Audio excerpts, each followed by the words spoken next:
Sandamakmak na naman ang kailangang pirmahan. I want all of this reviewed again. Ayaw ko may palpak dito. If they can't handle this, then they shouldn't be working for me. Napamasahe si Salem sa kanyang sentido nang makita ang makapal na kumpol ng papeles na nakapatong sa kanyang mesa. May mga kontrata na milyon ang halaga, mga proposal at mga dokumentong naghihintay ng kanyang pirma. Sa buong kumpanya, kilala si Salem de Vega bilang isang CEO na walang pinapalampas at walang kinikilingan. Para sa kanya, ang negosyo ay negosyo. Marahil ito ang dahilan kung kaya sinasabi ng ilan na malamig siya at walang puso.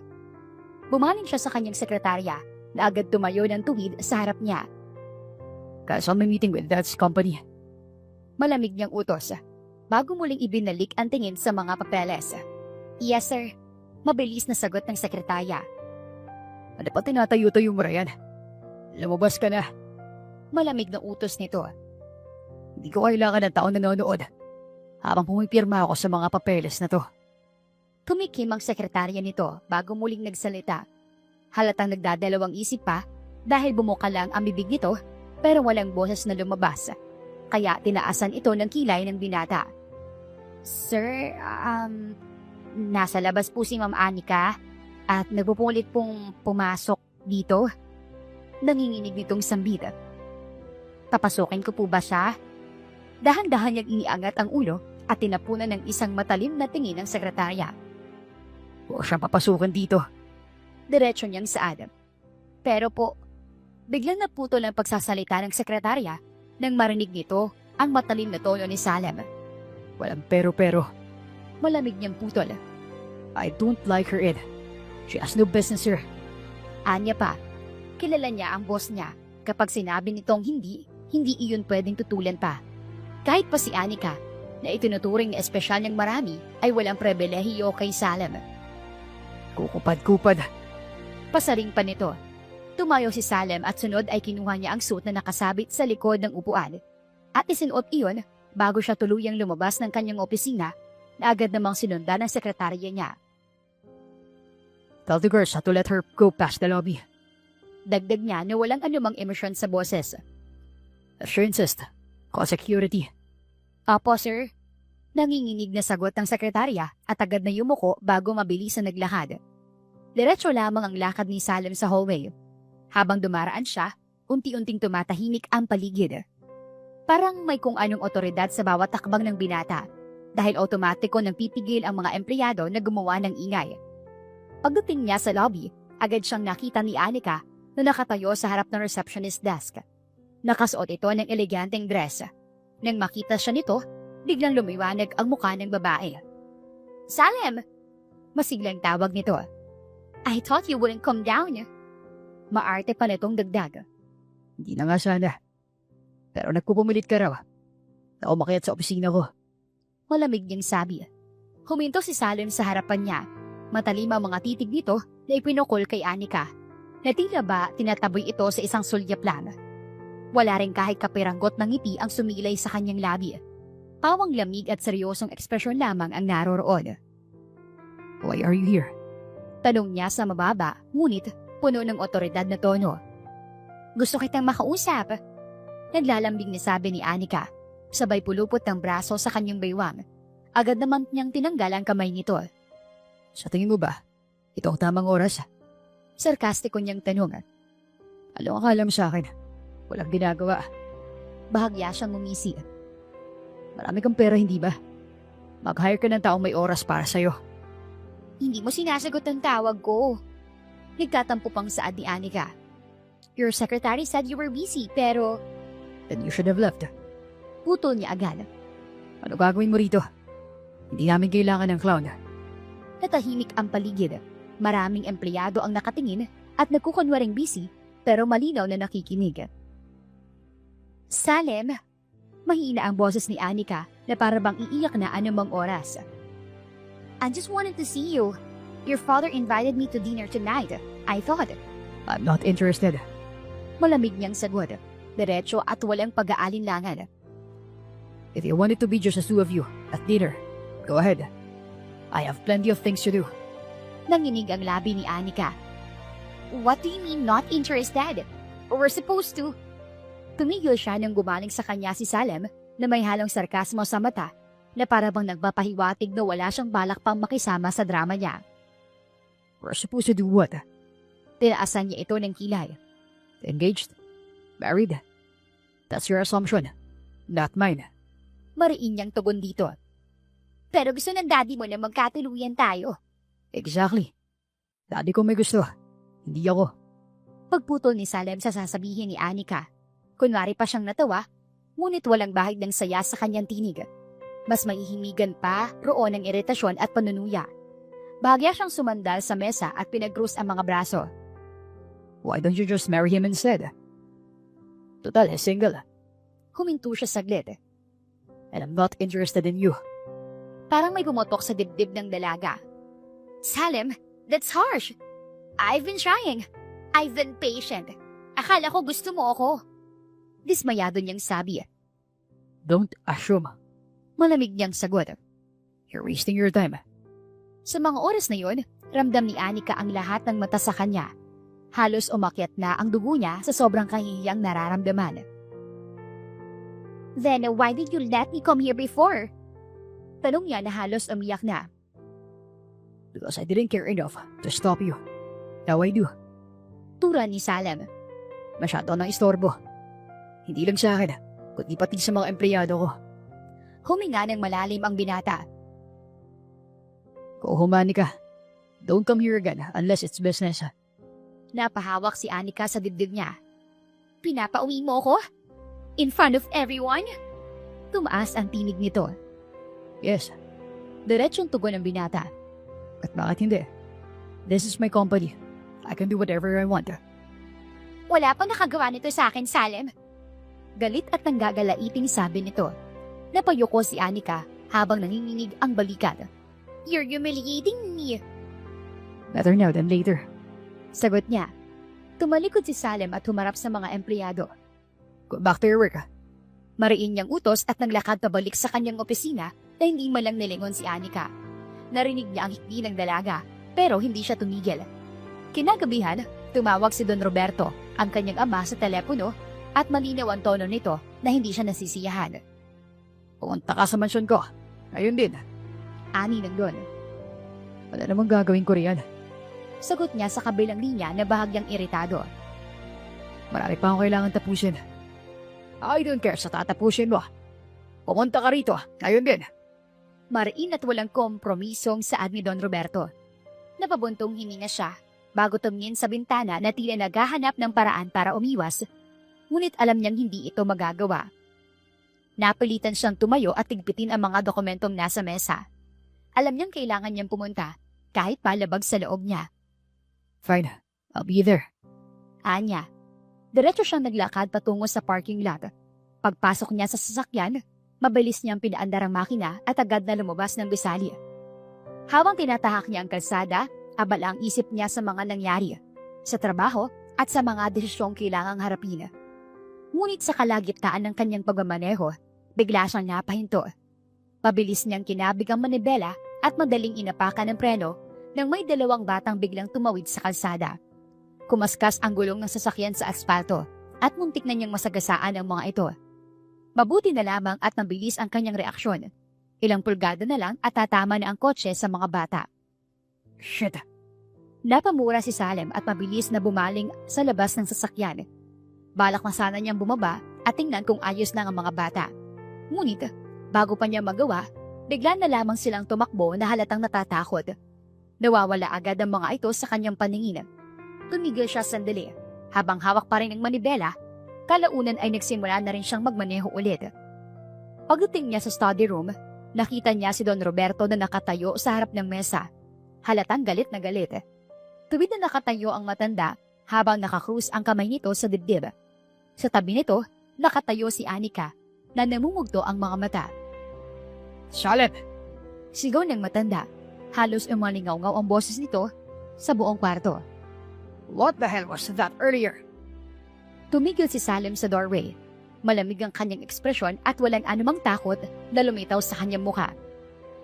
Business as usual. Malamig niyang sagot.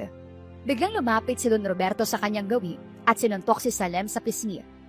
Napabaling sa kabilang banda ang ulo nito sa lakas ng suntok ng ama. Ngunit hindi siya gumanti. Ibinalik niya ang diretsyo at walang emosyong tingin niya sa ama. You embarrassed her in front of everyone. Sigaw ng matanda na halos umalingaw-ngaw sa buong kwarto. Hindi ka man naawa kay Anika. She came here crying. So, Tanong ni Salem na walang pakailam sa pag-iyak ng dalaga sa tabi ni Don Roberto. so, Tumaas pa ang boses ni Don Roberto. she is your future wife. You. Tumigil siya sa kanyang sasabihin nang makita ang malamig na ekspresyon ni Salem. No, she's not. Mariing tugon ni Salem. Napasingap si Anika. Salem, mahina nitong tawag. I told you before. Malamig na sabi ng binata habang nakapako ang titig sa ama. You want her? I don't. Ungrateful brat. Sigaw ni Don Roberto na halos bumuga ng apoy sa inis. I built this empire for you. And I'm running it. Diretsyong sagot ni Salem sa malamig na boses. That doesn't mean I'll marry whoever you choose. Anika is perfect for you. Muling sigaw ni Don Roberto na puno ng desperasyon at galit. She's perfect for you, not for me. Matapang na tugon ni Salem. Natahimik ang buong silid. Sunod ay marahang lumapit si Don Roberto sa harap ni Salem. You will marry her. It's decided. Mariin niyang sabi. Kumurba ang manipis niyang labi at sumilay ang nangahamon niyang ngiti. Try to force me. Diretso niyang sagot. Napaiting ang panga ng matanda. Don't test me, Salem. Mariin niyang utos. Baka sa pananalita ng Don, nahanda siyang gawin ng lahat at sa kahit anong paraan para hindi makatanggi ang anak. Inayos nito ang tindig at sinalubong ang seryosong titig ng ama. Alam mo, isang babae lang ang gusto kong pasalan. Sigaw ni Salem. Pero iniwan ko siya dahil kailangan kong unahin ang karir ko. Isang bagay na gusto mo rin, di ba? Huminga siya ng malalim bago tumitig kay Don Roberto na parang sinusukat ang bawat galaw nito. You forced me to run this company. At hanggang ngayon pa rin ba? You still want to force me to marry someone against my own will? Tumigil siya sandali. Hindi ako papayag sa kasal na pinipili mo. Lalo na kung hindi para sa akin yun. Matapos niya iyong sabihin, mabilis niyang tinalikuran ng ama at si Anika. Narinig niya pa ang pagdadagundong ng sigaw ni Don Roberto, ngunit hindi na siya nag-abalang lingunin ito. Habang nagmamaneho, mabigat pa rin ang pakaramdam niya. Hindi lamang pagod ang bumabalot sa kanya sa mga oras na iyon. Ramdam din niya ang galit at hinanakit na matagal nang nakasiksik sa dibdib. Napabuga siya ng hangin at napalingon sa labas ng sasakyan. Agad niyang napansin ang dalawang bata na nakaupo sa gilid ng convenience store. May kung anong kumurot sa kanyang dibdib nang masilayan ng mga ito na nanginginig sa lamig. Bigla niyang naalala na ito rin ang parehong dalawang bata na muntik na niyang masagasaan kanina. Dahil sa tutok ang atensyon sa mga bata, hindi na malaya ni Salem na nasa gitna na pala siya ng daan. Kung hindi pa niya naririnig ang sunod-sunod na busina mula sa mga sasakyan sa likuran, baka hindi pa rin siya gumalaw. Mabilis niyang iniikot ang manibela at inihinto ang sasakyan sa tapat ng convenience store. Lumabas siya at tumingin sa dalawang bata. Nakaupo sila sa gilid ng sidewalk, madungis, basa ang buhok at nanginginig. Ramdam ni Salem ang kirota ng pagkabahala habang lumalapit siya. Hindi man niya batid, ngunit para sa kanya ay kailangan niyang tiyakin na ligtas ang mga ito bago siya muling bumiyahe pa uwi. Hey, Mahinahon niyang sabi habang papalapit sa dalawang bata. bakit kayo nasa labas ng ganitong oras? Tumingin sa kanya ang isa sa mga bata na malungkot ang mga mata. Wala po kaming uuwian. Mahina nitong tugon. Gutom na po kami. Ani pa nito habang hinahaplos ng maliit na palad ang walang laman na sikmura. Inalis niya ang coat niya at dahan-dahang isinabit sa balikat ng bawat isa. Guard. Tawag niya sa security ng convenience store na nakatayo malapit. Buy them food. Nagabot siya ng pera. Tumango ang security. Opo, sir. Pagbalik ng gwardya, may dala na itong pagkain para sa dalawang bata. Agad naman nilang kinain na halatang gutom na gutom. Hindi umalis si Salem at nakatayo lamang siya sa tabi ng mga ito habang tahimik at nakamasid. Hanggang sa masiguro niyang nakakain na sila ng maayos. Nabusog ba kayo? Tanong niya. Opo, thank you po Mr. Nagwapo. Natutuwang sagot ng babae. Sabay ngiti at sabay haplos sa coat na isinabit ni Salem sa kanilang balikat. Ang bango naman nito. Bungusngis pa nitong sabi. Napangiti siya ng bahagya bago muling bumaling sa gwardya. Make sure they're okay. Ibinalik niya ang tingin sa dalawang bata bago daang hinaplos ang ulo nila. Bahagya pa niyang ginulo ang buhok ng mga ito at kitang-kita ang kagalakan sa kanilang mga mukha. Habang pinagmamasdan niya ang dalawang bata, hindi maintindihan ni Salem, ngunit may kung anong nagbibigay ng kakaibang init sa puso niya. Uuwi na ako. Sabi niya, saglit siyang sumulyap sa kanyang sasakyan. Ngunit bago pa siya makataligod, biglang hinawakan ng dalawang bata ang kamay niya ng sabay. Napahinto siya at tumingin sa kanila. Mr. Dagwapo, Mahinang sambit ng isa sa kanila. pwede mo ba kaming ampunin? Please po. Nagmamakaawa pa nitong sabi. Napabuntong hininga si Salem. Saglit siyang tumigil at tinitigan ang mga munting mga mata ng dalawang bata na puno ng pagsusumamo. Para bang bigla niyang naramdaman ng bigat. Ngunit may kakaibang init din na bumalot sa kanyang dibdib. Nanlaki ang mata niya. Why would I do that? Wala na po kaming magtitirahan. Sabi ng isa pa. Please po, Mr. Dagwapo. Napabuntong hininga si Salem bago dahan-dahang tumango at bahagyang ngumiti. O sige. Pero kailangan niyo maging mabait ha. Sabay haplos muli sa ulo ng mga bata. Promise po, magpapakabait po kami. Sabay nilang itinaas ang mga maliliit na palad. Okay, fine. Kinuha niya ang wallet niya sa bulsa at may isinulat na isang papel. In case someone looks for them. Sabi niya sa guard, sabay abot ang papel. Nakasulat rin yun ang number at address ko. Opo, sir. Tumingin siya sa mga bata. Okay, kids. Pumasok na kayo sa sasakyan. Gumiti ang mga bata. Salamat po, Mr. Dagwapo. At nagmamadali ang dalawang bata na sumampa sa sasakyan. Inayos ni Salem ang seatbelt ng dalawang bata sa likod ng sasakyan at tiniyak niya na ligtas silang nakaupo bago niya buhayin ang makina nito. Patulog muna kayo habang nasa biyahe pa tayo. Anya sa dalawa nang makitang nagpapahikab na ang batang babae. Ayoko po matulog. Si Catalina po, inaanto ko na. Sagot ng batang lalaki. Sabay hilig ng ulo sa kapatid. Di pa po ako matutulog. Tugon naman ng batang babae. Napangiti si Salem sa kanilang pagiging natural at masayahin, kahit halatang pagod na ang mga bata. Ano bang mga pangalan niyo? Tanong niya. Ako po si Kaden Amante at siya naman po ang kambal ko, si Catalina Amante. 5 years old na po kami at mag-grade 1 na po kami. Masiglang tugon ni Kaden. May kakaibang lungkot ang tumaan kay Salem nang marinig niya ang apelyido ng mga bata.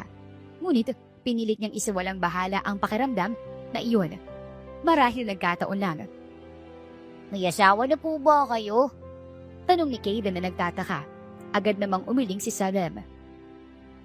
Gusto niyo po asawain si Mama? Inosente at pilyang saad ni Catalina. Maganda pong mama namin. Dagdag pa niya na may ngiting kitang-kita ang excitement. Opo, maganda si Mama. Paliwanag ni Kaden. May gusto nga manligaw sa kanya eh. Si Tito Lace namin. Si Tito Lace niyo? Muling ulit ni Salem. Opo. Sabay sabi ng kambal. Pero mabait po siya. Hindi po siya masungit. Lagi po siya nagdadala ng mga tsokolate at lollipop sa amin. Kapag dumadalaw siya, lagi din po siya nakangiti. Mahabang litanya ni Kaden. Napatingin si Salem sa dalawa. Parang may kakaibang liwanag sa mga mata nila habang nagsasalaysay. Seryoso ka? Tanong niya. Tulog po. Pangungusap ni Catalina. Diba, Kuya Kaden? Nung dumalaw siya sa bahay, dati, nagbaso siya ng kwento sa atin bago matulog. Ang saya po namin. Tinuruan niya po kami kung paano gumawa ng maliit na paper airplanes. Nagagalak pang kwento nito. Tapos, tuwing uuwi si Mama galing trabaho, tinutulungan po siya ni Tito Lace na magdala ng mga bag. Muling sinilip ni Salem ang dalawang bata. May halong pagkagulat at kaunting intriga sa kanyang mga mata. Hindi niya inaasahan na may ganitong klaseng tao sa buhay nila. Kaya nagtataka siya kung paano napadpad sa lansangan ang dalawa. Gayong may nanay naman pala ang mga ito. Kung ganun, favorite niyo pala si Tito Lace niyo? Tanong ni Salem. Opo. Sabay sigaw ni Catalina. Kami po ni Kaden ay gusto po siya kasi mabait po siya at palaging nag-aalaga sa amin. Hindi po siya tulad ng ibang tao. Hindi po siya laging galit at masungit. Kung ganun, bakit niyo naman sinabi na asawahin ko yung mama niyo? Kung nandiyan naman pala si Tito Leis ninyo. Nagtatakang tanong niya. Agad namang lumungkot ang mukha ng kambal. Si Catalina ay bahagyang yumuko, habang si Kaden naman ay hinawakan ng kamay ng kapatid niya. Umalis na po si Tito. Mahina at malungkot na sambit ni Catalina at hindi niya mapigilan ang paghikbi. Pumunta na po siya sa Amerika. Iniwan niya na po kami. Opo, Dagdag ni Kaden na pinipilit pigilan ng luha. pero sabi niya po, kahit malayo, iniisip niya po kami palagi. Natahimik sandali si Salem. Ramdam niya ang bigat sa kanilang maliit na dibdib. Namiss ko na po si Tito Leis. Napangiti si Salem ng bahagya kahit pilit niyang itinatago. Para bang may kakaibang init ang pumapainlan lang sa dibdib niya, isang damdamin na matagal niyang pinigilan at hindi niya inaasahang maramdaman sa mga batang ito. Dahil wala pa si Tito Leis ninyo, ako muna ang tatayong tito ninyo. Is that okay? Huwag nang umiyak. Pag-aalo niya pa sa dalawa. Ilang saglit lamang din ay nakarating na ang tatlo. Nakatulog na ang batang babae sa biyahe, kaya maingat siyang binuhat ni Salem papasok. Habang ang batang lalaki naman ay tahimik na nakasunod sa kanya. Ganda naman po ng bahay niyo. Sambit ng batang lalaki na halatang namamangha sa paligid habang nakabuntot sa kanya. Hindi naglaon, sumalubong sa kanila ang kasambahay na si Manang Belen. Kitang-kita ang pagkagulat sa mukha nito nang makita ang dalawang bata sa braso at tabi ni Salem. Diyos ko, sino mga batang yan? Saan ba pinulot iyan, Salem? Tanong nito na may bahagyang gulat at pagkalito sa tinig. Mahabang kwento, Manang. Pakilinisan na lang sila at tawagin mo ang private doctor natin. Gusto ko ma-check agad ang kalagayan nila. Utos pa nito bago niya marahang inabot si Catalina sa ginag. Naku naman, Salem, nangunguha ka ng anak ng ibang tao. Sagot nito na halatang nag-aalangan at medyo nag-aalala. Don't worry, Manang. Hindi ko sila kinuha. Paliwanag ni Salem. Nag-iwan ako nag-address at contact number ko sa guard. Sakaling may magtanong o maghanap sa kanila. Mabuti naman. Nako, kay cute na mga bata. Sambit nito at bahagyang hinaplos ang ulo ng batang lalaki. O siya, balikan na lang kita mamaya kapag tapos ng matingnan ni Doc Sally itong mga bata. Turan pa ni Manang Belen. Tumango na lamang si Salem bago dumiretso sa kanyang kwarto. Ilang oras lamang matapos silang makarating, agad siyang tinawag ni Manang Belen. Pupungas-pungas pa ang binata nang buksan niya ang pinto ng kwarto. Halatang inaantok pa siya. Nasa kalagitnaan na sana siya ng pagtulog nang maalimpungatan ng sunod-sunod na katok. Nang buksan niya ang pinto, humungad sa kanya si Manang Belen. Buhat niya ang batang babae sa kanyang braso na halatang kagigising lamang. At ang batang lalaki naman ay mahigpit na nakahawak sa laylayan ng kanyang damit. Bakit gising pa kayo? Marahang tanong ni Salem sa dalawang bata. Matapos tingnan ni Doc Sally, nagising itong si Catalina at umiiyak. Hinahanap ka. Panay sabing pupuntahan niya raw si Mr. na gwapo.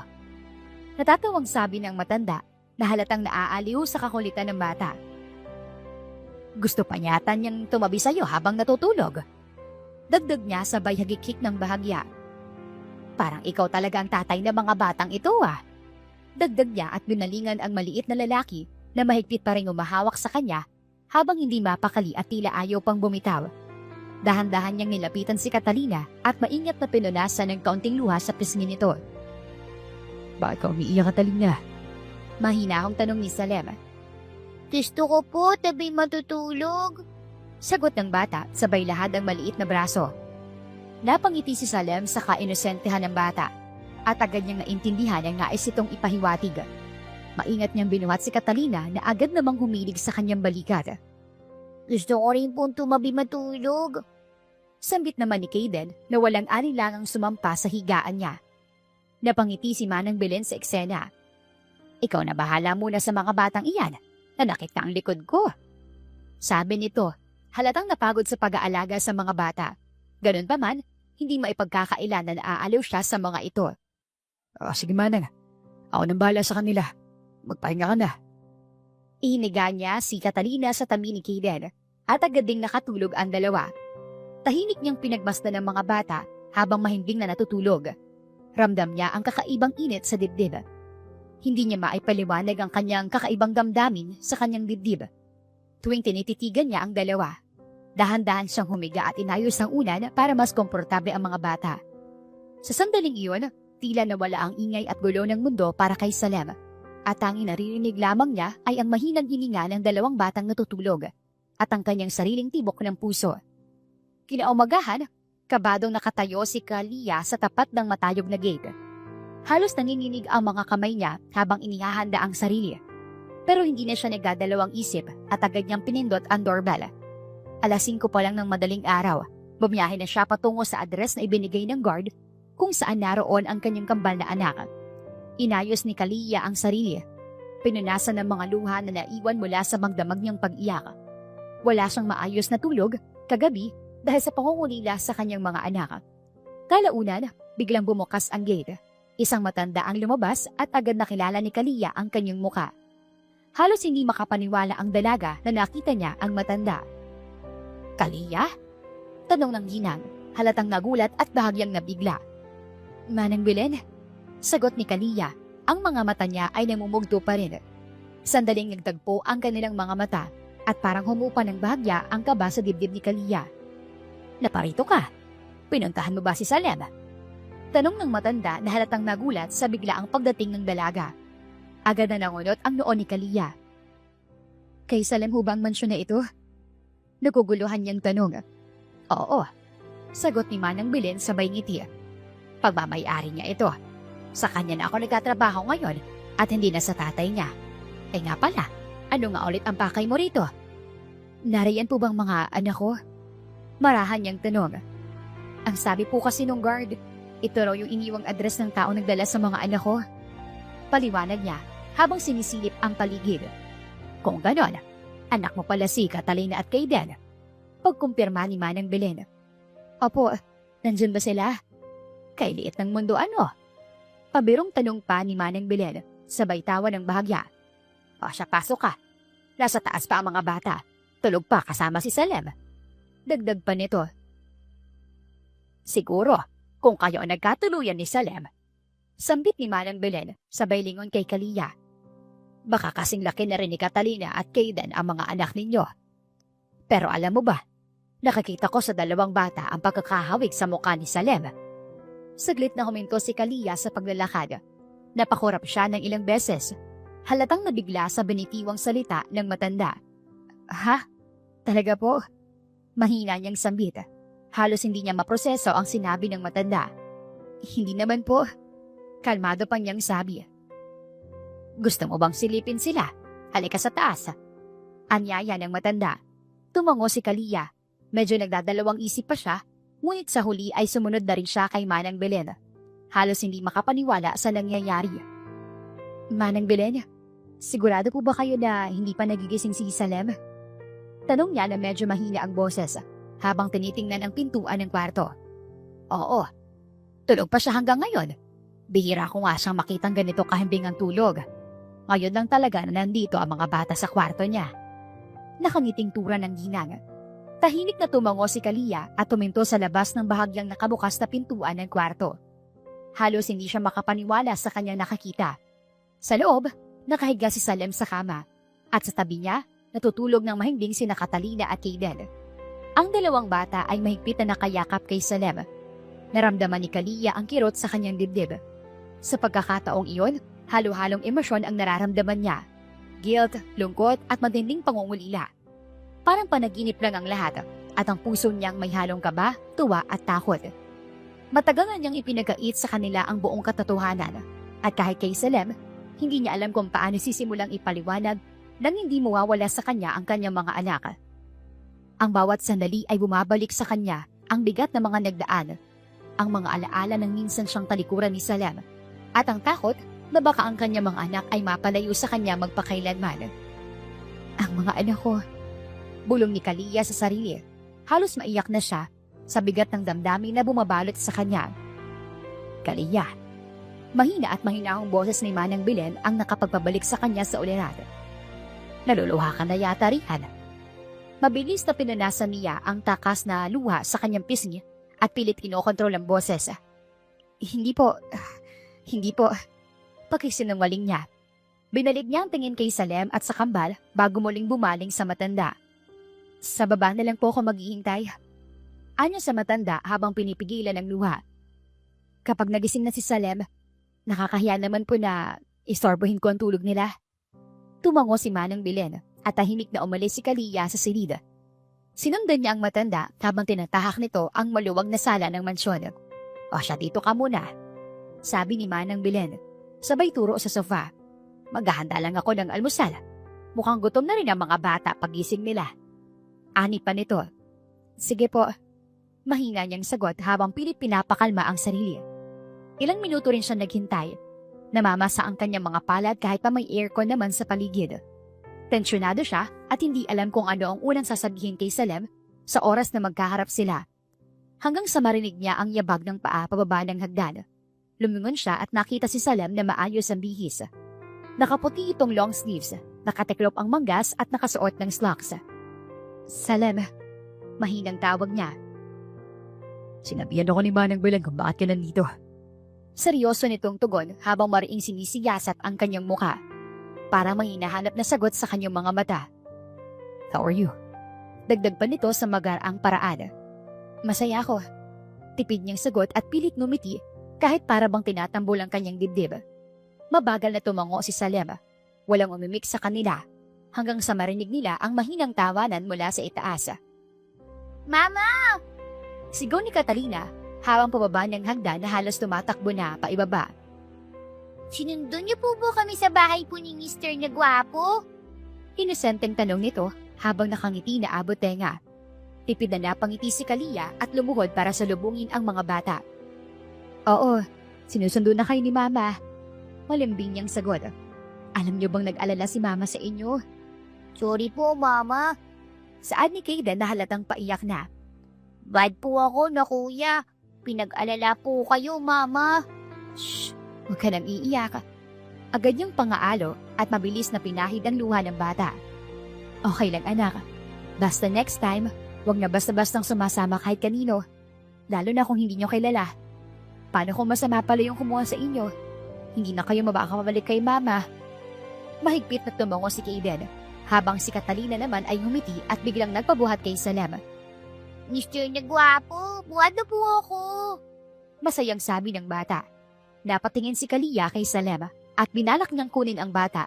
Ngunit umiling si Catalina at mas mahigpit na niyakap ang binata. Isiniksik pa ng bata ang ulo sa leeg ng lalaki na parabang komportable.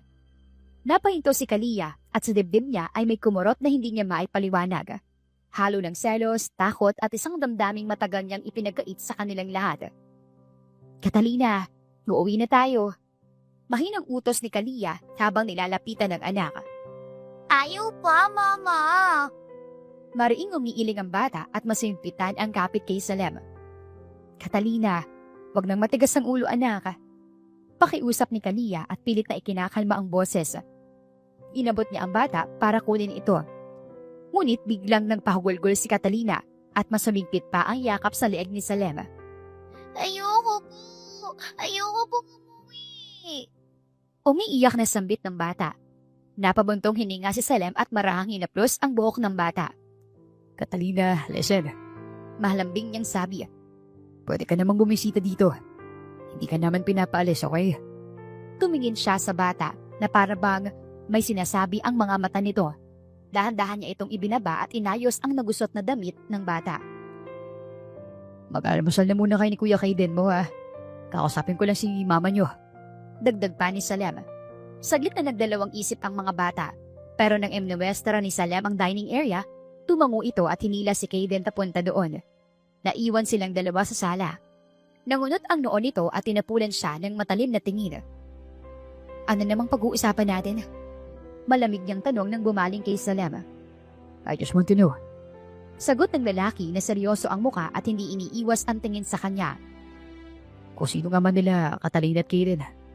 Napatawa si Kalia, ngunit walang bahid ng saya ang tawa nito. Labas ka naman na siguro doon. Tugon niya sabay krus na mga braso sa dibdib. Bakit hindi mo masabi? Mariing giit ni Salem na mas naging matalim ang tono. May tinatago ka ba? Nandisik ang mga mata ni Kalia. Itinatago?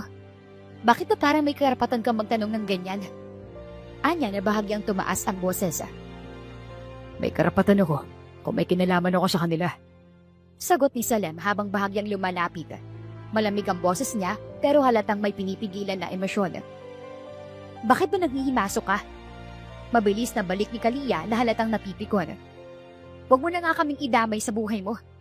Matagal na tayong tapos, Salem. Tapos na. Hindi umatras ang binata. Sa halip, mas lalo pa itong lumapit at tila sinusukat ang babae mula ulo hanggang paa. Parang hinahanap ang sagot sa kanyang mga mata. Bakit nakikita ko sarili ko sa mga anak mo, Kalia? Mariing tanong niya. Bakit ang gaan ng loob ko sa kanila? Bakit pakiramdam ko? May koneksyon ako sa kanila na hindi ko maipaliwanag.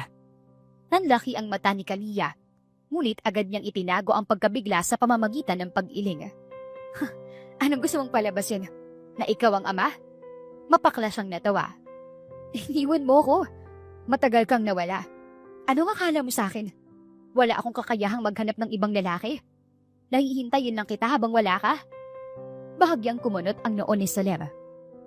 I didn't say that. Mariin niyang depensa. Pero yun ang lumalabas sa sinasabi mo. Singhal ni Kalia habang nanginginig na ang boses. Bigla ka na lang magtatanong.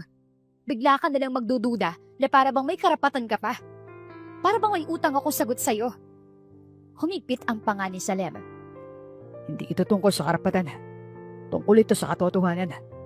Katotohanan? Mapait na ulit ni Kalia. Napahawak siya sa dibdib. Parang may bumabalik na sakit at may libu-libong karayom na tumutusok sa kanyang puso. The truth is, you walked away. I moved on. I had my life. I had my kids. That's it. Tumingin siya diretso sa mga mata ng lalaki. Ay kahit sino pang ama nila, wala ka ng karapatang makialam. Saglit na natahimik si Salem, ngunit halatang mas lalong hindi siya kumbinsido. Sa loob-loob niya, lalo lang lumalakas ang hinala na may malaking katotohanan na itinatago si Kalia. Nababaling si Kalia sa dining area nang marinig niya ang tawanan ni Kaden at Catalina. Nagpupuyos pa siya sa galit habang nagmarcha papunta sa dining area. Nanginginig ang mga kamay niya at ramdam niyang kumakabog ang dibdib sa pinaghalong galit at takot. Sakto at kakatapos lang kumain ng kambal nang madatnan niya ang mga ito. Halina kayo. Malamig niyang utos sabay hawak sa kamay ni Kaden at Catalina. Pero Mama, Wala ng pero. Uuwi na tayo. Mariin niyang putol. Hinilan niya ang dalawa palabas ng dining area. Nagulat si Manang Belen at agad lumapit. Ay, aalis na kayo. Hindi ka ba lang ba magkakape? Pasensya na po, Manang Belen. Pilit na mahinahong sabi ni Kalia kahit nanginginig ang boses. Maraming salamat po sa pag-aalaga sa mga anak ko. Walang anuman, Iha. Bumalik kayo minsan, ha? Malambing na tugon ng matanda. Tumango si Kalia at mabilis na tumalikod. Hindi na niya nilingon pa si Salem kahit nararamdaman niyang papalapit ito. Mama, Sigaw ni Catalina habang nagpupumiglas. gusto ko po kay Mister na gwapo. Gusto ko po magpaalam. Catalina, tama na. Mahina pero mariing sabi niya na masiligpitan ang kapit sa anak niya. Mama, please po. Bye po, Mister.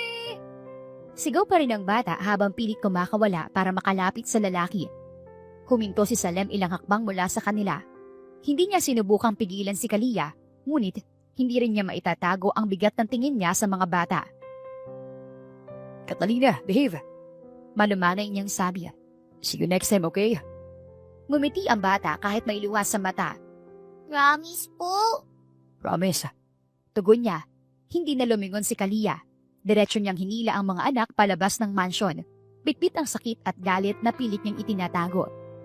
Habang papalayo sila, naramdaman niyang parang may bahagi ng sarili niyang naiwan sa loob ng mansyon na iyon. Kasama ng lalaking matagal niyang minahal at matagal niyang pinagkaitan ng pagkakataon. Mama, saka sana po ulit tayo matutulog. Inosenteng tanong ni Kaden. Bumaling si Kalia sa kanya at marahang tumango. Malumanay pang hinaplos nito ang maliliit na pisngi ng anak. Pansamantala lang naman hanggang hindi pa si Mama nakakita ng Mauupahan natin. Dahil wala silang matutuluyan, sa gilid ng kalsada muna na malagi sina Kalia kasama ang kanyang mga anak. Sa ilalim ng ilaw ng poste sila naupo. Yakap-yakap niya ang kambal habang pilit iniinda ang lamig ng gabi. Bukas, hahanap tayo ng uupahan. Mahina niyang bulong sa mga bata habang inahaplos ang buhok ni na Catalina at Kaden. Kakayanin natin to. Kinabukasan, ipinagkatiwala muna ni Kalia ang kambal sa dati nilang kapitbahay na si Aling Minda habang naghahanap siya ng trabaho. Sandali lang ako, bilin niya sa mga bata. Maghahanap lang si Mama ng trabaho para makahanap tayo ng bahay. Opo, Mama. Sabay sagot ng dalawa. Mabuti na lamang at tinanggap siya bilang sideline sa isang maliit na karenderya. Kahit pagod sa maghapong paghuhugas ng pinggan at pag-aasikaso sa customer, tiniis niya iyon. Kailangan niya ng pera para sa unang hulog sa uupahang kwarto. Isang maliit na silid lamang ang kaya niyang bayaran. Masikip iyon. Luman ang kisame at halos kasya lang ang isang kama at maliit na mesa. Ngunit para kay Kalia, sapat na iyon. May bubong na sila. Sa unang gabi nila roon, cup noodles lang ang kanilang hinapunan. Miss ko na po si Mr. na gwapo. Biglang sabi ni Catalina habang hinihigop pa ang noodles. Napahinto si Kalia at napatingin sa anak. Huwag mo na siyang isipin, anak. Dalaw po tayo bukas, Mama. Dagdag pa ni Kaden. Sabi niya pwede naman daw dalaw. Mabilis na umuling si Kalia. Hindi pwede. Bakit po? Maraming ginagawa yun. Gusto mo ba maging istorbo tayo? Hindi po. Sabay nilang sagot.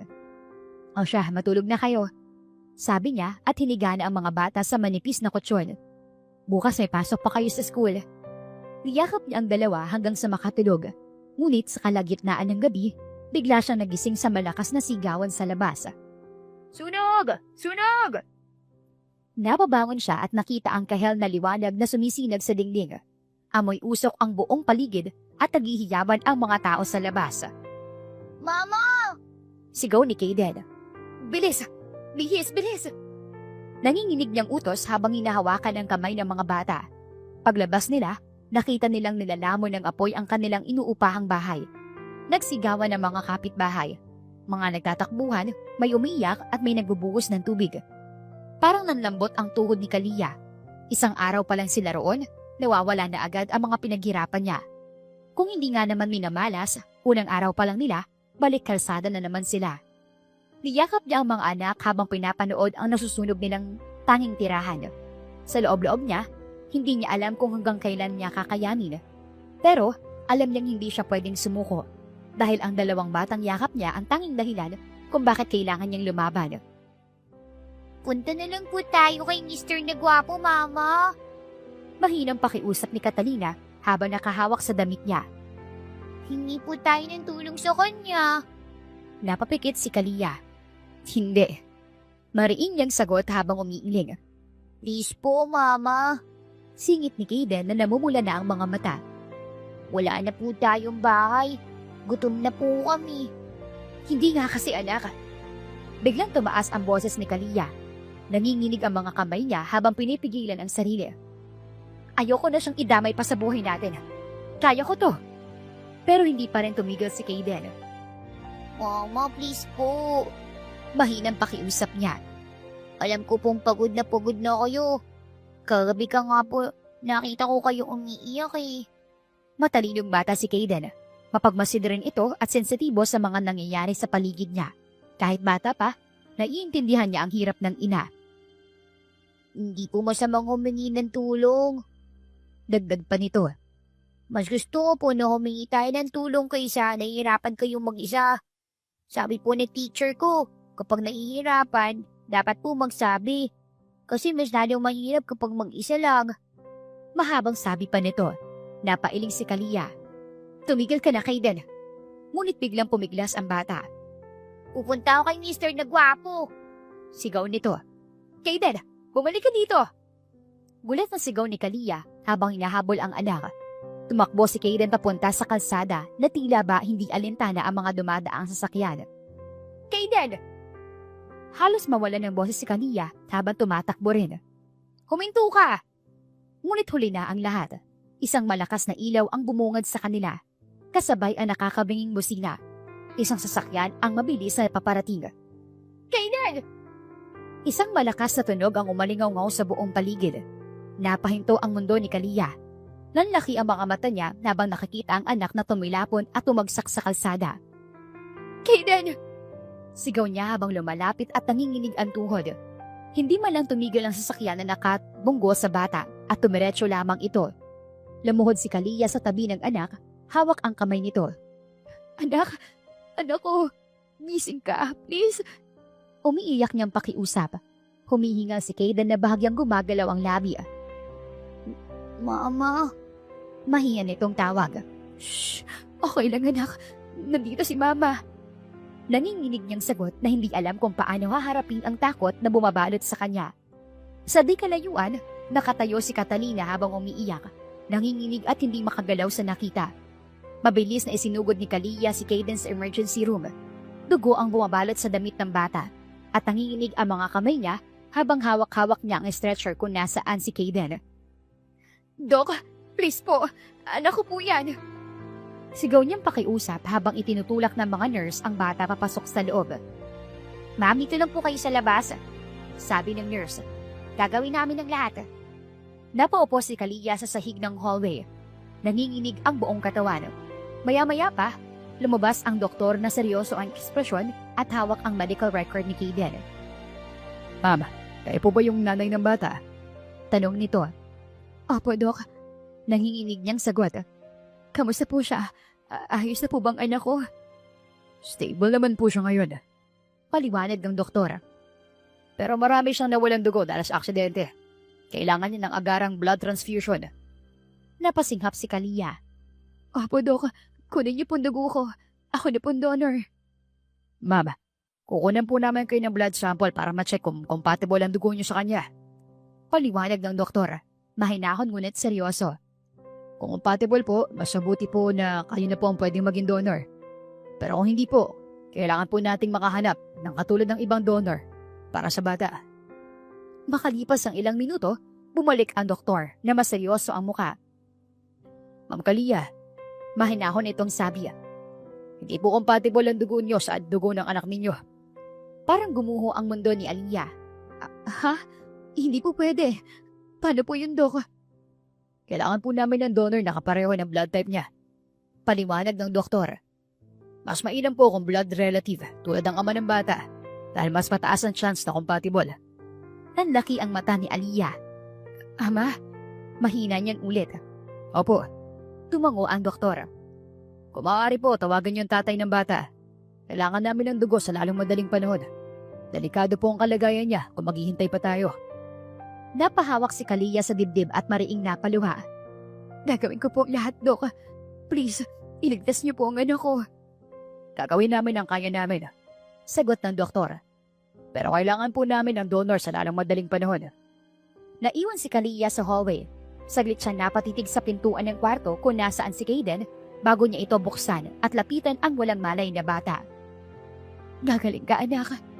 Mahina niyang bulong habang hawak ang kamay ni Kaden. Pinilit niyang ngumiti kahit nanginginig ang labi. Babalik agad si Mama. Anya pa bago ito hinalikan sa noo. Buo na ang desisyon niya. Wala na siyang ibang pwedeng lapitan. Kailangan niyang kausapin si Salem. Pagdating niya sa mansyon, agad siyang sinalubong ni Manang Belen. Halatang nag-aalala ang matanda sa itsura niyang namumutla at hingal sa pagtakbo. Nandito po ba si Salem? Wala pa iya. Nasa kumbanya pa. Sagot ng ginang na bahagyang nagtataka. May kailangan ka ba? Hindi na nagdalawang isip si Kalia. Kailangan ko po siya makausap. Emergency po. Mabilis niyang sabi bago nagpaalam. Lumabas siya ng mansyon at agad na sumakay ng jeep papunta sa kumpanya ng lalaki. Buong biyahe, nanginginig ang mga kamay niya habang mahigpit na hawak ang cellphone. Paulit-ulit niyang iniisip si Kaden na nakahiga sa ospital. May mga nakakabit na tubo at makina. Pagdating niya sa kumpanya, agad siyang hinarang ng mga gwardya sa lobby. Miss, hindi po kayo pwedeng pumasok na walang appointment. Mahigpit na sabi ng isa habang nakaharang sa daan niya. Please, kailangan ko makausap si Salem. Emergency to. Hindi po pwede. Please. Anya na bahagyang tumaas ang boses. Sunod ay nangingilid na mga luha sa mga mata niya. Buhay ng anak ko nakataya. Kailangan ko siya ngayon. Maya-maya pa, buwaba ang sekretarya ni Salem at dinala siya sa loob. Pagbukas niya ng pinto ng opisina, nakita niya ang binata na nakaupo sa mesa at seryoso ang muka. Ang lakas ng tibok ng puso ni Kalia habang nagkatitigan sila. Ngunit, kita rin sa mukha niya ang desperasyon. Kailangan ko ng tulong mo, Salem. Mahina niyang sabi. Hindi na niya napigilan ang mga luha at agad na napaluhod na bahagyang ikinataka ni Salem. Kailangan ng anak natin ang dugo mo. Umiiyak niyang pakiusap. Kailangan ni Kayla ng agarang blood transfusion. Iligtas mo ang anak natin. Nagmamakaawa ako. Nanlaki ang mata ni Salem. Bigla siyang tumayo sa kinauupuan. Nalilito at nagtataka niyang tinapunan ng tingin si Kalia. Buong akala niya, wala talaga siyang koneksyon sa mga bata. Ngunit ngayong kay Kalia na mismo galing, para may libu-libong karayom ang bumaon sa puso niya. Tama bang narinig ko? Malamig niyang tanong. Anak natin. Napayuko si Kalia habang nanginginig ang balikat. Oo, ikaw ang ama nila. Ikaw ang ama nila, Kaden at Catalina. Ilang segundo siyang hindi nakapagsalita. Bakit ngayon mo lang sinabi? Mariin niyang tanong na galit ang tono. Bakit mo itinago sa akin? Bakit mo pinagkait ang mga anak ko? Takot ako. Humihikbi niyang sagot. Takot ako nung kunin mo sila sa akin. Wala akong pera doon. Wala akong laban. Iniwan mo ko, Salem. Akala ko wala ka nang pakialam. Napahawak si Salem sa ulo niya. Halatang pinipigilan ng galit. Where are they now? Mahina ngunit matigas niyang tanong. Nasa ospital si Kaden. Na-aksidente siya. Kailangan niya ng dugo. Hindi compatible ang dugo ko. Sabi ng doktor, mas malaki yung chance kung ama ng donor. Natahimik si Salem. Kita sa mukha niya ang galit, mulat at takot. Maya-maya, kinuha niya ang coat sa likod ng upuan. Let's go. Maikiling sabi niya. Ha? Gulat na tanong ni Kalia. Sa ospital. Ngayon din. Lumapit siya kay Kalia at tinulungan itong tumayo. Pagkatapos nito, mag-uusap tayo. May utang kang paliwanag sa akin. At may karapatan ako sa mga anak ko. Tumango si Kalia habang patuloy na umiiyak. Lumabas silang dalawa ng opisina at agad na nagmamadaling tumungo sa ospital. Habang nasa kotse, ang lakas ng tibok ng puso ni Kalia habang mariing hawak ang kamay ni Salem. Pagdating nila sa ospital, sinalubong sila ng doktor at nurse. Mabilis na sinuri ang dugo ni Salem at naging compatible ito kay Kidan. Maaari na tayo magsimula. Anunsyo ng doktor. Agad na isinagawa ang blood transfusion. Habang mariing pinagmamasdan ni Kalia si Salem, ramdam niya ang buong responsibilidad ng lalaki sa mga bata.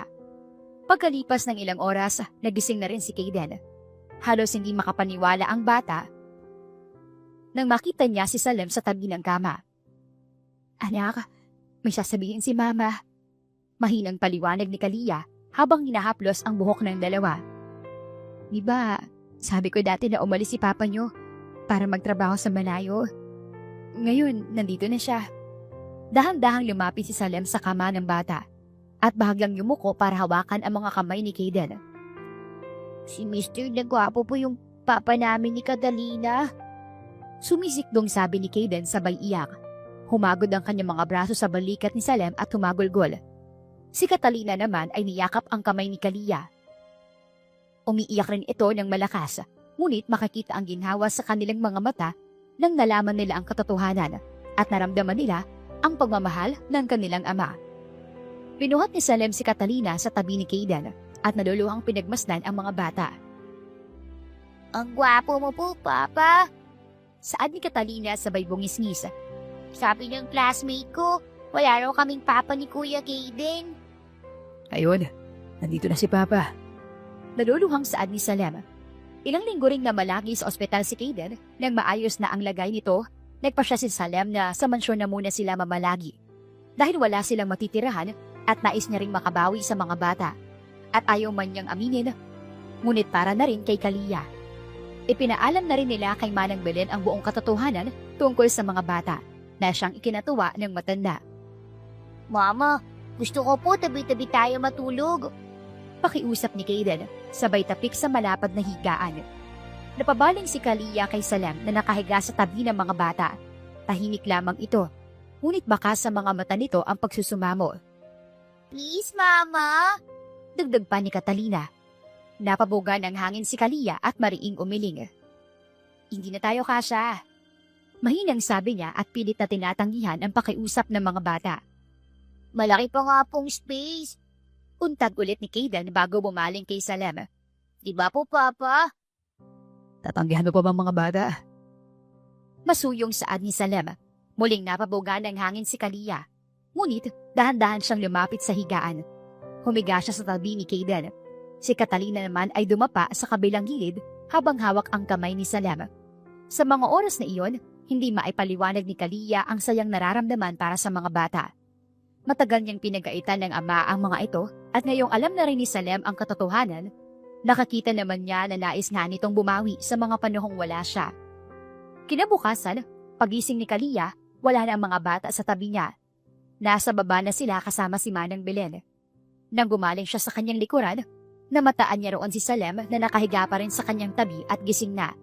Nang magtama ang kanilang mga mata, tila may kung anong mainit na dumaloy sa dibdib niya.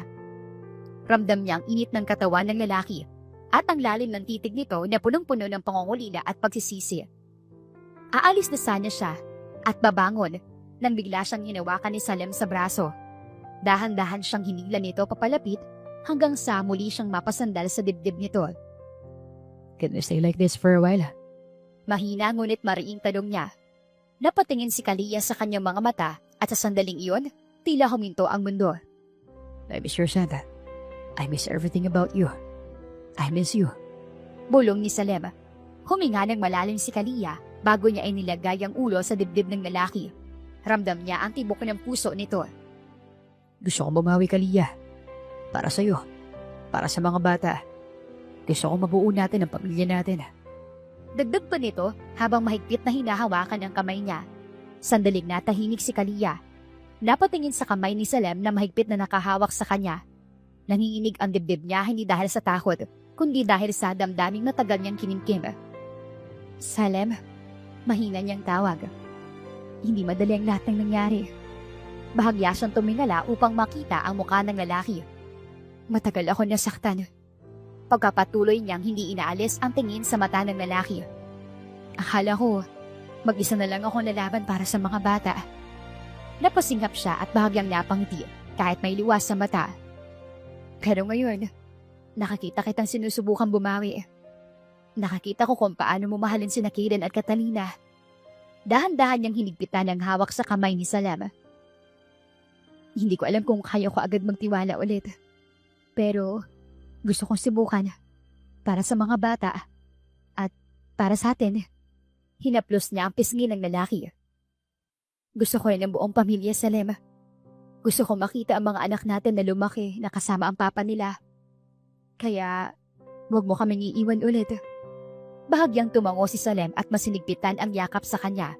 Masinigpitan ni Salem ang yakap kay Kalia na para bang natatakot siyang mawala ulit ito sa kanyang mga bisig. Hindi ko kayo iiwan. Mariin niyang bulong. Hindi na ulit mangyayari yun. Matagal kitang hinahanap sa bawat tao na kilala ko. Pero wala ni isa na nakapagpalimot sa'yo. Napapikit si Kalia at tuluyong tumulo ang luha niya. Salem, akala ko kaya ko nang wala ka. Pero mali pala ako. Hinawakan niya ang pisngi ng lalaki at bahagyang pinahid ang luha nito. Hindi madaling pinagdaanan natin. Pero kung talagang gusto mong bumawi, patunayan mo. Hindi lang sa salita, kundi sa gawa. Ngumiti si Salem at maraang hinalikan ang noo niya. I will. I will be the father that you deserve. And I will be the man you deserve. Dahan-dahang hinila ni Salem si Kalia palapit hanggang sa muling magdikit ang kanilang mga katawan. Ikinulong niya ito sa kanyang bisig at doon na natili si Kalia na para bang ayaw na niyang pakawalan pa. Pwede ba muna tayong manatili ng ganito? Mahina niyang tanong. Tumango si Kalia at isiniksik ang mukha sa lieg ni Salem. Sandali lang. Bulong niya. Gusto ko lang maramdaman na totoo ito. Simula ng araw na iyon, tila mas naging malalim pa ang ugnayan ni Salem at Kalia sa isa't isa. Minsan, hindi na nila napapansin na hindi na lamang para sa mga bata ang ginagawa nila. unti-unti naging maayos ang pagsasama nila. Nagkakaroon rin sila ng bukas na komunikasyon at pinangangalagaan nila ng sabay ang mga bata. Ngunit, isang umaga sa opisina ni Salem, basta na lamang pumasok si Don Roberto. Seryoso ang mukha nito at may hawak na makapal na envelope. Mariin nang inilapag iyon sa ibabaw ng mesa ni Salem. Anong gagawin ko dyan? Malamig na tanong ni Salem na hindi man lang tinapunan ng tingin ang sobre. Buksan mo. Mariing utos si Don Roberto. Para malaman mo na hindi tunay na anak ang pinagmamalaki mo mga De Vega na susunod sa yapak mo. Mariing natawa si Salem. Kinuha niya ang sobre ngunit hindi agad binuksan. Sa halip, matalim niyang tinitigan ang ama. Alam ko may gagawin ka para ituloy lang ang gusto mong kasal namin ni Anika. Pero ilang beses ko nang sinabi sa'yo, hindi mo ako mapipilit. Napabugan ang hangin si Don Roberto. Nagpapakatanga ka para sa babaeng iyon at sa mga batang hindi mo naman sigurado kung sa'yo. Tumayo si Salem at mariing sumandal sa mesa. Sigurado ko. At kahit ano pa ang naman yan, hindi magbabago ang desisyon ko. Madiin niyang tinapik ang sobre. Ilalaban ko ang pamilya namin ni Kalia. Handa akong paskasalan siya. Handa akong talikuran ang lahat kung kailangan. Sa mismong sandaling iyon, bumukas ang pinto ng opisina. Pumasok si Anika. Ngunit, natigilan siya nang marinig ang huling sinabi ni Salem. Pakakasalan siya? Mahina ngunit nanginginig ang boses niya. Nagtagpo ang mga mata nila ni Salem. Hindi na nakapagpigil si Anika. Unti-unting nanigas ang katawan niya. Isang linggo pa lamang nang malaman nito ang tungkol sa mag-iina ni Salem. Hindi niya matanggap na mahal pa rin ni Salem si Kalia. At ngayon, handa mo na siyang pakasalan? Mariing tumitig si Don Roberto kay Salem. Buksan mo ang sobre. Tingnan natin kung kaya mo pa rin sabihin kapag nalaman mo ang laman niyan. Wala na makakapigil sa akin. Kahit ikaw pa. May hinugot siya sa kanyang drawer at mariing hinagis iyon sa harapan ng ama. Isa iyong folder na may tatak ng isang kilalang laboratorio. Ako ka pa nakagawa ng pekeng DNA test na yan. Mariin niyang sabi, halos nanginginig sa galit. Nagpasuri na ako dahil kilala kong ugali mo. Gagawa't gagawa ka ng paraan para sirain ang gusto kong buuin na pamilya. Nanlaki ang mata ni Don Roberto. Dahan-dahan niyang kinuha ang folder at binasa ang laman. Confirmed. 99.9% probability of paternity. Saglit na natahimik ang matanda. Ngunit hindi siya umatras. Mariin niyang tiningnan ng anak. Pagsisisihan mo, ito, Salem. Sigaw niya. Kapag pinili mo sila, itatakwil mo ang De Vega legacy. Humakbang palapit ang binata. Kung kailangan kong itakwil ang apelyido ko para sa mga anak ko at kay Kalia, gagawin ko. Hindi ko sila pababayaan. Hindi tulad ng ginawa mo sa akin. Napaatras si Anika habang nanginginig ang labi. Salem! Mahina niyang tawag na puno ng sakit at pagkabigo. Ngunit, hindi na siya nilingon ng lalaki. At diretsong naglakad palabas ng opisina. Nang sumunod na araw, tahimik ang buong sala nang dumating si Don Roberto kasama si Anika. Nakatayo si Kalia sa harap nila, hawak ang kamay ni Kaden at Catalina. Walang sabi-sabing inilapag ni Don Roberto ang isang sobre sa mesa. Kinuha niya ang tseke at iniabot iyon kay Kalia. 2 milyon. Layuan mo ang anak ko. Nanlaki ang mata ni Kalia. Ano pong ibig niyo sabihin? Umismit si Don Roberto. Alaman mo naman siguro na magiging kabit ka sa oras na maikasal na si Salem at kay Anika. Hindi ka kailanman magiging De Vega. Napakuyom ang kamao ni Kalia. Hindi ako kabit. Ako ang ina ng mga anak niya. Sumingit si Anika na malamig ang boses, ngunit puno ng pagmamataas. Pero hindi ikaw ang magiging asawa niya. Ako yun. Kaya kung may dignidad ka pa, kunin mo ng pera at umalis ka. Mariing umiling si Kalia. Hindi niyo ako mabibili. Lumapit si Don Roberto at halos idikit ang mukha sa kanya.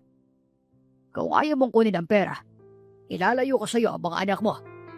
Ipapakita kong hindi ka karapat-dapat maging ina. May pera ako. May kapangyarihan ako. Sa korte, wala kang laban. Nandambot si Kalia. Naramdaman niya ang pagbisil ni Kaden sa kanyang kamay. Mama. Mahina ang boses ng bata. Napatingin siya sa mga anak. Kita niya ang takot sa mga mata nila. Dahan-dahan niyang kinuha ang tseke habang nanginginig ang kamay. Kung itong paraan para maprotektahan ko sila, aalis kami. Napangiti si Don Roberto na para bang panalo na. Magaling. Yun ang tamang desisyon. Hindi na nagsalita si Kalia. Hinila niya ang mga bata paakyat sa kwarto at tahimik na nag-impake. Pagdating ni Salem sa mansyon, agad niyang naramdaman ang kakaibang katahimikan. Madalas kasi tuwing uuwi siya, agad nasasalubong ang mga bata, maging si Kalia. Manang Belen, nasa si Kalia at ang mga bata? Tanong niya, napayuko ang matanda. Umalis na sila, iho. Dinala niya ang mga bata kaninang umaga. Parang binuhusan ng malamig na tubig si Salem. Umalis? Bakit? Ibinigay ni Manang Belen ang iniwang sulat ni Kalia na agad namang binasa nito. Salem, mahal kita. Pero mas mahal ko ang mga anak natin. Hindi ko kayang ilaban sila sa mundo mo. Mas mabuti na lang na umalis kami kaysa masaktan sila.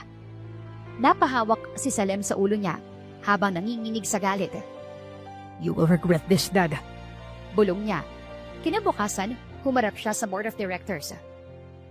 Mag-resign na ako bilang CEO. At hindi ko itutuloy ang kasal kay Anika. Wala na akong pakailam sa kumpanya ninyo. Nagwala si Don Roberto, ngunit wala siyang nagawa. Ilang buwan ang lumipas, iniwan ni Salem ang lahat. Yaman, apelyido, kapangyarihan. Isang bagay lang ang mahalaga sa kanya ngayon. Ang pamilya niya. Sa isang maliit at tahimik na probinsya, sa tabi ng dagat, doon niya sa wakas nakita si Kalia at ang mga bata. Ilang linggo niya silang hinanap sa isang private investigator. Hindi siya tumigil hanggang sa makuha niya ang eksaktong lokasyon nila. Hindi niya alintana ang pagod, ang layo ng biyahe, at ang iniwang mundo sa syudad. Iniwan niya ang pangalan, ang kumpanya, ang kayamanan, ang lahat ng karangyaan. Ang mahalaga, nahanap niya sila. Ang pamilyang muntik na niyang mawala. Sa tabing dagat, nakita niya si Kalia na nakaupo sa isang lumang bangka habang naglalaro sa buhangin sina Kaden at Catalina. Payapa ang paligid, ngunit parang bumigat ang dibdib niya sa tanawin. Kalia. Marahan niyang tawag. Napalingon ang babae at nanlaki ang mata. Salem, anong ginagawa mo rito? Nanginginig ang boses niya na halatang hindi inaasahan ang presensya nito. Dahang-dahang lumapit ang lalaki, saka lumuhod sa harap niya. Iniwan kong lahat. Kayo ang pinili ko. Hindi ko kayo isusuko kahit kanino.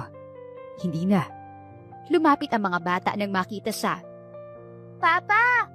Sabay nilang sigaw habang tumatakbo papalapit at mahigpit siyang niyakap. Hindi napigilan ni Salem ang luha. Mahigpit niyang niyakap ang mga anak. Napaluha rin si Kalia. Bakit mo ginawa to, Salem? Iniwan mong lahat para sa amin? Tumango siya. Dahil kayong pamilya ko. Mas mahalaga kayo kaysa sa apelyido. Kaysa sa pera. Kaysa sa lahat. Gusto ko magsimula ulit tayo. Dito man o kahit saan. Basta tayong apat. Papa, hindi ko na po ulit tayo maghihiwalay ha? Mahina ngunit seryosong tanong ni Catalina. Ngumiti si Salem at hinaplos ang buhok ng bata. Hindi na anak. Dito na ako sa inyo.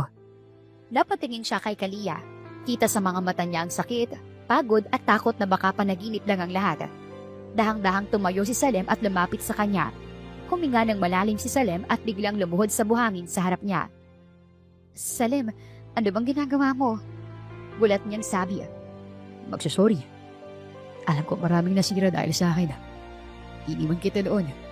Pinabayaan kita. At hinayaan ko saktan ka ng mundo ko. Kasalanan ko lahat. Kinuha niya ang kamay ni Kalia at dinikit sa dibdib niya. Lahat ng sakat na dinanas mo. Lahat ng luha. Gusto kong punan. Gusto kong bumawi sa'yo. Sa mga bata.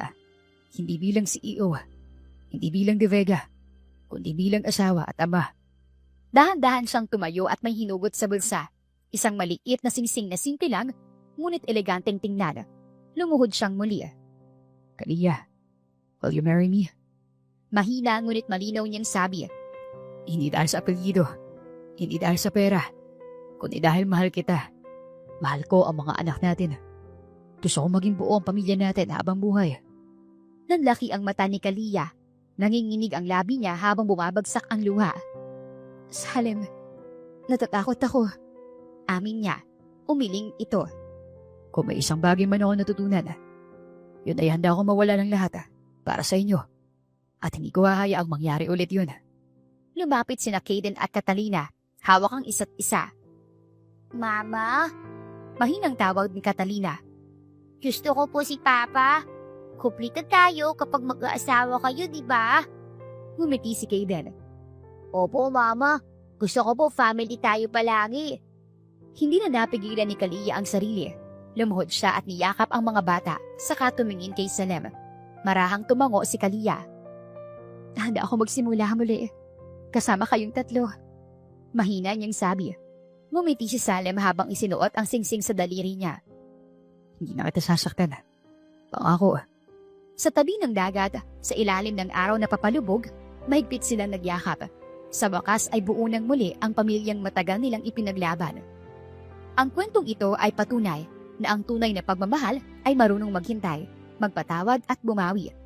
Kahit gaano kalayo ang pagkakahiwalay at kahit gaano kasakit ang nakaraan, may pagkakataon pa rin maghilom ang sugat kung may pagsisisi, pagkapakumbaba at taus-pusong pangako ng pagbabago. Wakas. Maraming salamat po sa inyong patuloy na pakikinig at pagsuporta, lalo na kina Mary Raro from Riyadh, Saudi Arabia, Susan Historillo from Hong Kong, and Revelie Salcedo from Saudi Arabia. Ako po si Miss Len. Dito lang yan sa Dear Inday. Hanggang sa muli. Hanggang sa muli. Hanggang sa muli. Hanggang sa muli. Hanggang sa muli. Hanggang